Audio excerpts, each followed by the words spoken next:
Selamat siang rekan-rekan dosen, nah, para kolega dan para peneliti.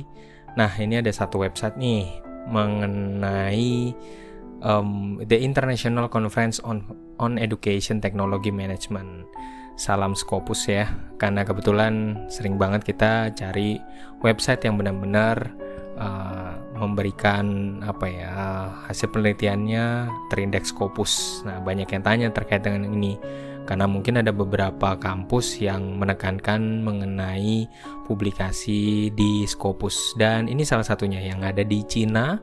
Dan ini referensi historinya ini salah satu saya rekomen karena ini ada penelitiannya itu dari tahun 2018, 2019, 2020, 2021, 2022, 2023 dan 2024 yang kami ikuti kemarin gitu. Dan dengar-dengar nanti 2025 ini udah mempersiapkan diri ya di Guangzhou, Cina. Walaupun kita dari Indonesia tapi kita bisa online. Nah, enaknya ini kita bisa minta izin untuk melakukan online karena dulu mungkin sebelum pandemi kita bisa datang ke sana ya, terus kemudian nggak terlalu biaya, nggak terlalu mahal banget ya. Kemudian habis itu ada masa pandemi, kemudian kemajuan Zoom sudah mulai ada, maka teknologi ini dipakai jadi hibrid ya, sekarang udah mulai hibrid. Nah, menariknya adalah di konferensi ini dipakai publikasinya di ACM Digital Digital Library yang sudah biasa masuk di Scopus. Nah, kita coba cek ya. Di sini sendiri misalnya ini di ICTM 2024. Nah, ini kita bisa lihat. Saya balik dulu ya. Ini di ICTM 2023 nih. Nah, ini ada di 2023. Saya balik dulu ya. Ya. Ini ada di sini. Nah, ini ACTM Digital Library diberitahu nih tahun 2023 ya, sebelumnya EI Compendex dan Scopusnya bisa kelihatan udah terinput. Nah, di sini ada referensi, ada foto-foto ya, biasanya gitu.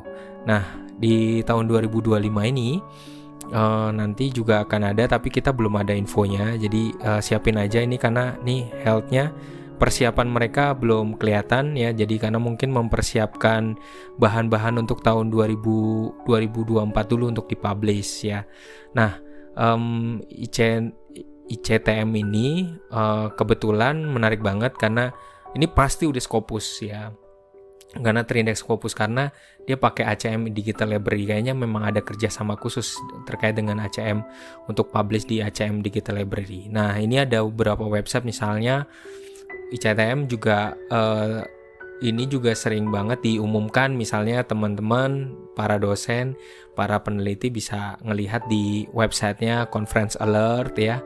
Ini juga diinfo di sana, diinfo di Konferensi to Go ya, terus kemudian di industrievents.com ya. Nah, ini tampangnya tuh ICTM yang kemarin kami ikuti itu di 2024 gambarnya ini. Di websitenya udah nggak kelihatan, tapi senang karena kita bersyukur masih diperbolehkan untuk melalui online.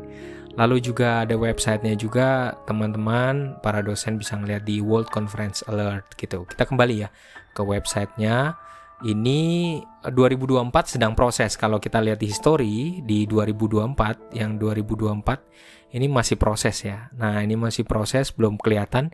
ISBN-nya udah ada, ACM Digital Library-nya udah ada, IAI-nya Compendex-nya Scopus belum kelihatan, tapi rekan-rekan bisa nanti ngeceknya di Skimago.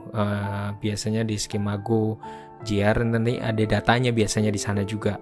Karena ini biasanya nanti selected, ada yang selected untuk dipilih di antara para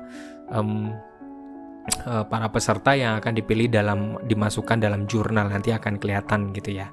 Nah, ini yang foto-foto kemarin, kebetulan di sini kalau dilihat di sini ada excellent paper presentation. Nah, di sini ada datanya semua ya. Kebanyakan ada Australia, Vietnam ya, yang presentasinya bagus, dan ini datanya kita bisa kelihatan gitu. Cuman memang karena kalau di ACM Digital Library tidak open source ya.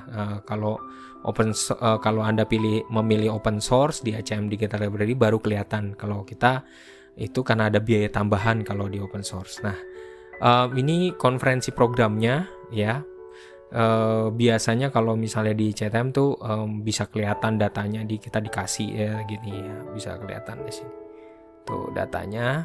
Dan yang mau aku bahas hari ini, yang saya mau bahas hari ini adalah setelah seringkali ini setelah kita biasanya presentasi, kemudian data akan dikumpulkan. Nah, ini aku share teman kami, dosen kami, utama kami, penulis pertama, namanya Ibu Candi Regi Sonia dari BINUS, dan saya akan mengajarkan kepada Anda jika nanti Anda masuk dan setelah presentasi bagaimana tindak lanjutnya menggunakan aplikasi ACM Digital Library. Itu yang sering jadi masalah.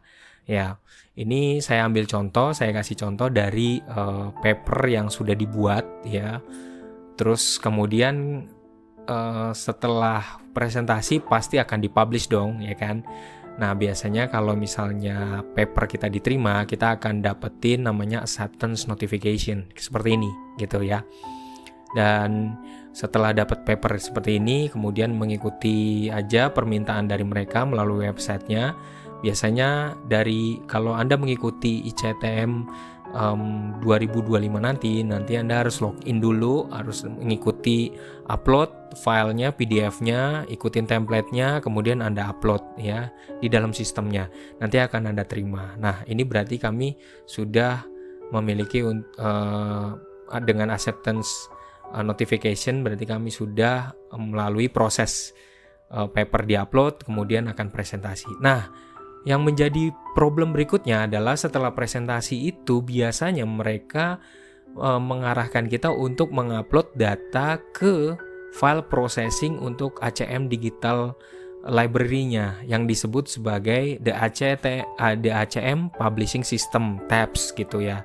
Jadi ini banyak menurut saya dari beberapa dosen yang saya kenal, ketika mereka sudah presentasi mereka kurang ngerti cara sistemnya berjalan mengenai upload ACM Digital Library. Tapi saya harap nanti semoga kedepannya Anda bisa melakukannya juga gitu ya. Dan harapannya lewat video sederhana ini teman-teman, para peneliti dan para dosen bisa dan cepat mudah untuk mengerti untuk melakukannya. Jadi kalau misalnya kita udah presentasi, kita harus mengupload file resminya ke dalam sistem gitu ya. Jadi kita juga udah bayar, kita juga udah presentasi, maka Anda akan dituntut untuk memasukkan datanya ke dalam sistem. Di dalam sistem yang mereka kasih linknya namanya author dashboard. Nah, seringkali yang jadi problem nih bingung kadang-kadang saat memasukkan datanya. Dan sengaja saya buat video ini agar memudahkan. Mohon maaf ya karena di sini nih ada nama rekan dosen kami. Ya ini untuk sekedar latihan aja. Jadi ini akan rencananya nanti akan dipublish juga gitu.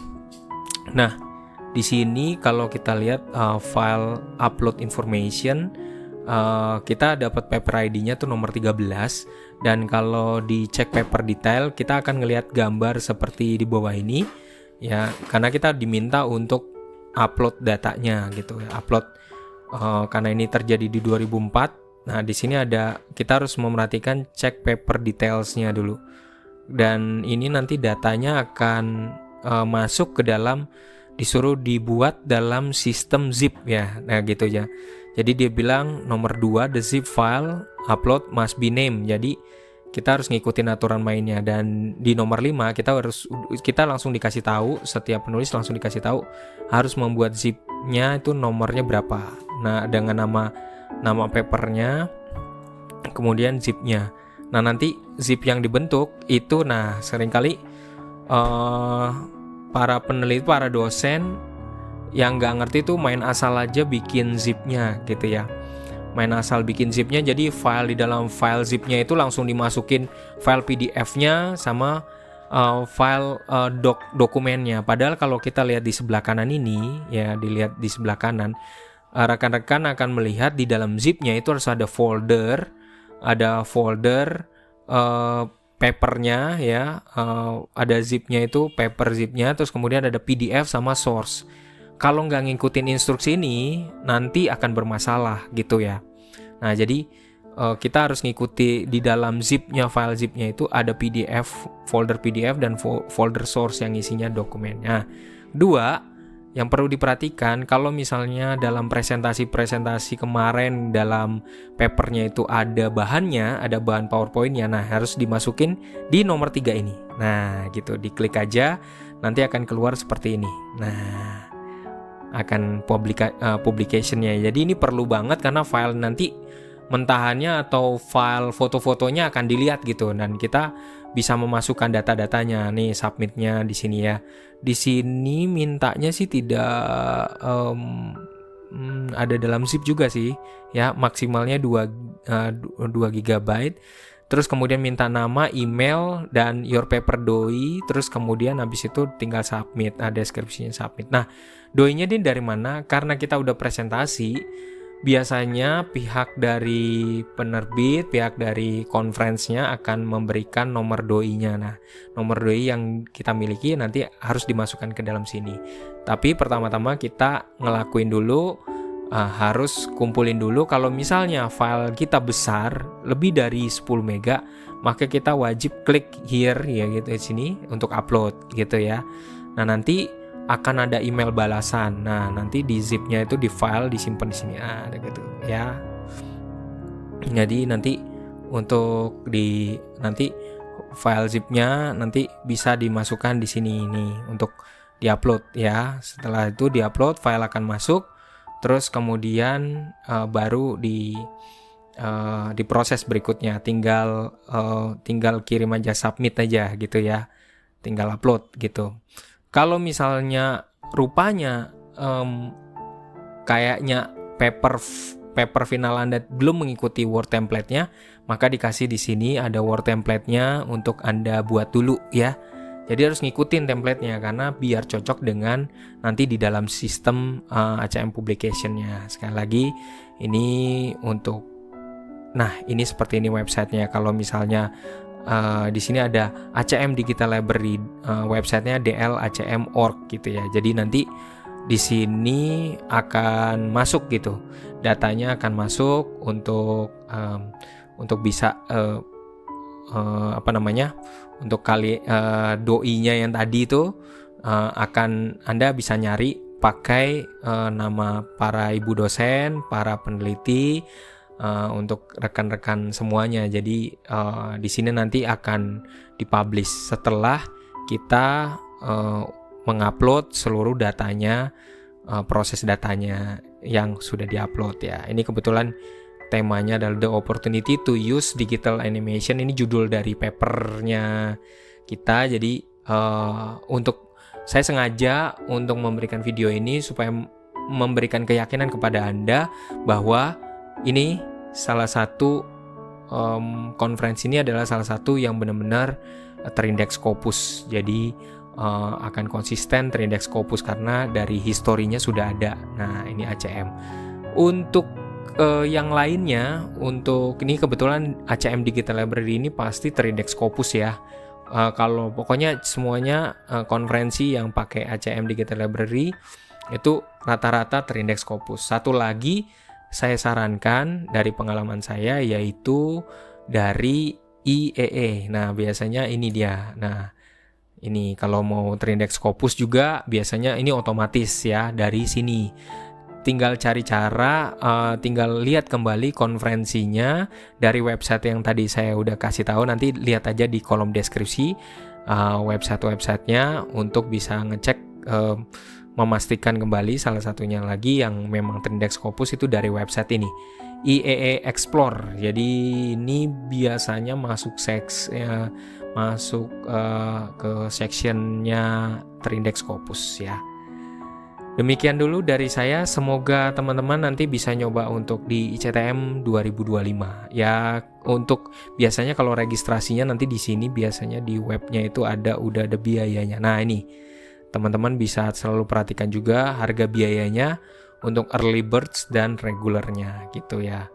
Yang pastinya agak sedikit mahal sih, tapi kalau memang misalnya memang ada kerjasama dengan kampus Anda, atau kampus Anda terlibat juga, itu akan lebih baik lagi untuk membantu Anda.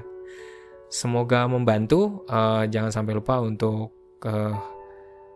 follow dan teman, agar nanti kalau ada info-info lagi terkait Scopus, terindeks Scopus ataupun maupun jurnal, rekomendasi jurnal, nanti saya akan buat lagi buat teman-teman. Terima kasih. Salam sehat selalu buat para dosen, para peneliti, dan rekan-rekan semuanya. Bye-bye.